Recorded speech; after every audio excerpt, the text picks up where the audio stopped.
Guys అందరికీ నమస్తే. మనకు ఆర్ఆర్‌బీ నుండి ఆర్‌పీఎఫ్‌లో కొత్తగా రిక్వైర్మెంట్ అనేది రిలీజ్ చేయడం అయితే జరిగిందనమాట. సో, కానిస్టేబుల్ మరియు ఎస్ఐ పోస్టులకు సంబంధించి నోటిఫికేషన్ అనేది రిలీజ్ చేశారు. సో, ఆల్మోస్ట్ ఆల్ అందరికీ ఈ సమయానికి తెలిసే ఉంటుంది. సో, తెలియని అభ్యర్థుల కోసం మనం మళ్ళీ వీడియో అనేది చేయడం జరిగింది. సో, 4660 పోస్టులకు గాను దీంట్లో భర్తీ అనేది చేస్తున్నారు. సో, దీనికి సంబంధించి శాలరీ కావచ్చు, ఎడ్యుకేషనల్ క్వాలిఫికేషన్ కావచ్చు, అప్లికేషన్ ఫీజు కావచ్చు, ఎలా అప్లై చేయాలి, ప్రతి ఒక్క ఇన్ఫర్మేషన్స్ అనేది మనకు ఈ యొక్క వీడియోలో అయితే డిస్కస్ చేయడం అనేది జరుగుతుంది. సో, వీడియోని స్కిప్ చేయకుండా లాస్ట్ వరకు చూసి తెలియని మీ ఫ్రెండ్స్కి షేర్ చేయండి. ప్రతి ఒక్క ఇన్ఫర్మేషన్ డీటెయిల్గా అయితే గమనించండి అప్లికేషన్ చేయబోయే ముందు.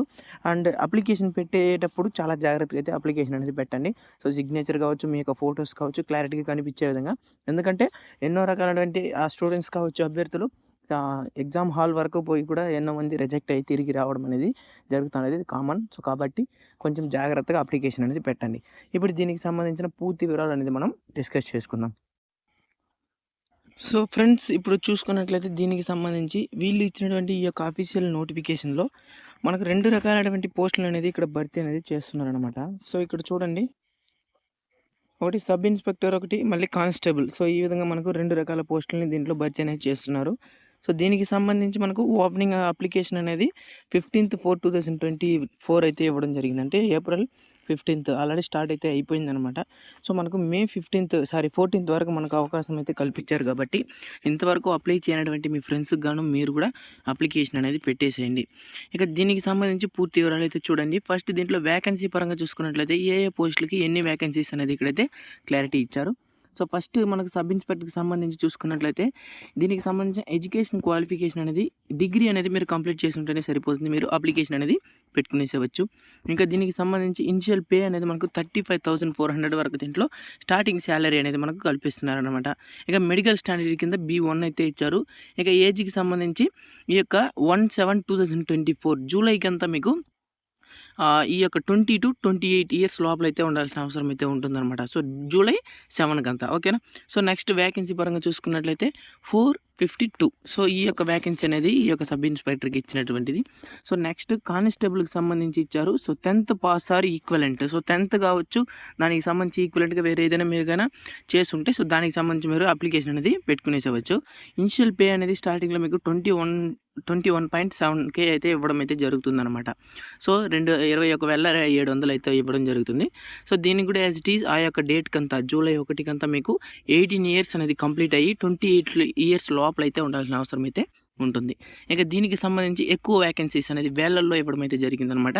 4,298 అయితే ఇవ్వడం జరిగింది. ఇక టోటల్గా రెండింటిని బేస్ చేసి చూసుకున్నట్లయితే 4,660 వేకెన్సీస్కి ఈ యొక్క నోటిఫికేషన్ అనేది జారీ చేయడం అయితే జరిగిందనమాట. సో గైస్, నెక్స్ట్ దీనికి సంబంధించి ఏజ్ అనేది మనకు ఆల్రెడీ మనం డిస్కస్ అనేది చేయడం జరిగింది. సో, ఇక దానికి సంబంధించి నెక్స్ట్ చూసుకుంటే మనకు ఇక ఎడ్యుకేషన్ క్వాలిఫికేషన్ అనేది మనకు చాలా అంటే చాలా ఇంపార్టెంట్గా ఇక్కడైతే చెప్పడం జరిగిందనమాట. ఇక్కడ చూసుకుంటే candidates waiting for the result the prescribed education qualification should not apply అంటున్నారు. సో, దీంట్లో మీనింగ్ ఏంటంటే ఆల్రెడీ మీరు డిగ్రీ అనేది కంప్లీట్ అయిపోయి ఉండొచ్చు, బట్ లాస్ట్ సెమిస్టర్ కావచ్చు, దానికి ముందు కావచ్చు, లేదంటే బ్యాక్లాగ్స్ కావచ్చు. సో, ఇంకా రిజల్ట్ రాకుండా సో సర్టిఫికేట్ అనేది మీ దగ్గర ప్రస్తుతం లేకపోతే సో మీరు అలాంటి వాళ్ళు దీనికి ఎలిజిబిలిటీ అయితే లేదంటున్నారు. సో, అదేవిధంగా 10th కూడా అనమాట. ఓకేనా. సో, దీంట్లో అయితే ఇది ఇవ్వడం జరిగింది. Physical measurement and standard and medical standard అనేది అయితే దీంట్లో అయితే ఉంటుందన్నమాట. ఇక దీనికి సంబంధించి మనకు ఇంకా క్లారిటీగా మీకు కావాలంటే సో, ఇక్కడ చూసుకున్నట్లయితే మనకు చూడండి, ఇక్కడైతే మనకు ఒక వెబ్ పేజెస్ అయితే ఇక్కడైతే ఇవ్వడం జరిగింది, వెబ్ అడ్రస్. ఇక్కడ ఒక్కొక్క ప్లేస్కి సంబంధించి ఒక్కొక్క విధమైనటువంటి ఆర్ఆర్బీ వెబ్సైట్ అనేది ఇక్కడ ఇవ్వడం జరిగింది. సో, దీంట్లో మీ ప్లేస్ అయితే ఏదైతే ఉంటుందో సో దానికి సంబంధించి మీరు గూగుల్లో కానీ సెర్చ్ చేసినట్లయితే మీకు ఆ వెబ్ పేజ్ అయితే ఓపెన్ అవుతుంది. సో, దాని లోపల పోయి చూస్తే దానికి సంబంధించిన పూర్తి వివరాలు అయితే అక్కడైతే ఇవ్వడం అనేది క్లారిటీగా ఉంటుందన్నమాట. సో, చెన్నై కావచ్చు, గోర్ఖాపూర్, సో ఈ విధంగా భూపాల్, సో ఈ ప్లేస్కి సంబంధించి ఆ యొక్క ఆర్ఆర్బీ, సో ప్రతి ఒక్క వెబ్సైట్ కూడా ఆర్ఆర్బీ, బట్ పర్టికులర్ స్టేట్కి సంబంధించి పర్టికులర్గా ఇవ్వడం అయితే జరిగిందనమాట. కాబట్టి మీ యొక్క స్టేట్ కానీ దీంట్లో లేకపోతే వేరే స్టేట్, పక్కన స్టేట్ని కూడా మీరైతే పెట్టి అప్లికేషన్ అనేది పెట్టుకునేసేవచ్చు అనమాట. సో, ఈ యొక్క నోటిఫికేషన్ ఆర్ఆర్బీలోనే మీరు అప్లికేషన్ అనేది పెట్టాల్సి ఉంటుంది.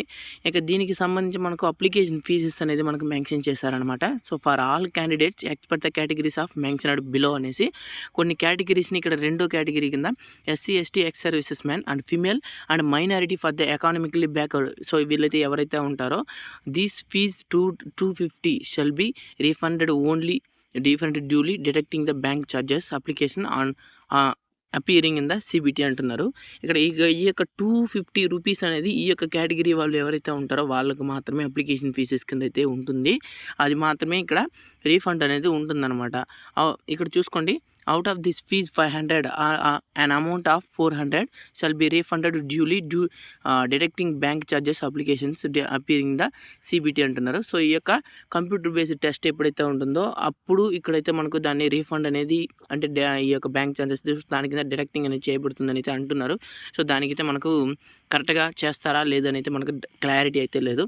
ప్రస్తుతానికి దీనికి సంబంధించి మీకు ఇంకా అఫీషియల్ ఇన్ఫర్మేషన్స్ అనేది కావాలనుకునే అభ్యర్థులు ఎవరైతే ఉన్నారో ఇక్కడ ఇచ్చినటువంటి ఈ యొక్క వెబ్ అడ్రస్ నుండి మీరైతే మీకు సంబంధించి ఏదైతే కోల్కత్తా, ముంబయా, బెంగళూరా, సో ఈ విధంగా ఏదైతే ఉంటుందో చెన్నై అయితే చెన్నై, సో ఈ విధంగా ఆ యొక్క అడ్రస్కి సంబంధించి మీరు ఆర్ఆర్బీలో అయితే లాగిన్ అయ్యి అక్కడ మీరు అప్లికేషన్ పెట్టేటప్పుడు పూర్తి వివరాలు కూడా మీకు తెలుస్తుంది అనమాట. సో ఇంకా బేసిక్గా దీంట్లో మనకు తెలియాల్సింది ఇదనమాట. ఇక దీనికి సంబంధించి మీకు ఈ యొక్క సబ్జెక్ట్ గురించి కావచ్చు, సో ఈ విధంగా పర్టికులర్గా మీకు కావాలనుకుంటే కమెంట్ సెక్షన్లో అడగండి, ప్రతి ఒక్క కమెంట్ అనేది రిప్లై అనేది దొరుకుతుంది అనమాట. లేదు మేము చూసుకుంటామంటే ధారాళంగా మీరైతే చూసుకోవచ్చు. బట్ అంత లోపల వెళ్ళి చూసే అంత మాకు ఓపిక లేదు. జస్ట్ మీరు చెప్పేయండి, జస్ట్ కమెంట్ సెక్షన్లో అడగండి, ప్రతి ఒక్క కమెంట్కి రిప్లై అనేది ఖచ్చితంగా ఉంటుంది. ఒకసారి తెలియని మీ ఫ్రెండ్స్కి అయితే షేర్ చేసి తెలియజేయండి. డేట్ అనేది చాలా దగ్గర పడింది కాబట్టి ప్రతి ఒక్కరు అప్లికేషన్ అనేది పెట్టండి. సో బాగా ప్రిపేర్ అవ్వండి. All the best to all. మళ్ళీ ఇంకొక వీడియోలో చూద్దాం. బాయ్.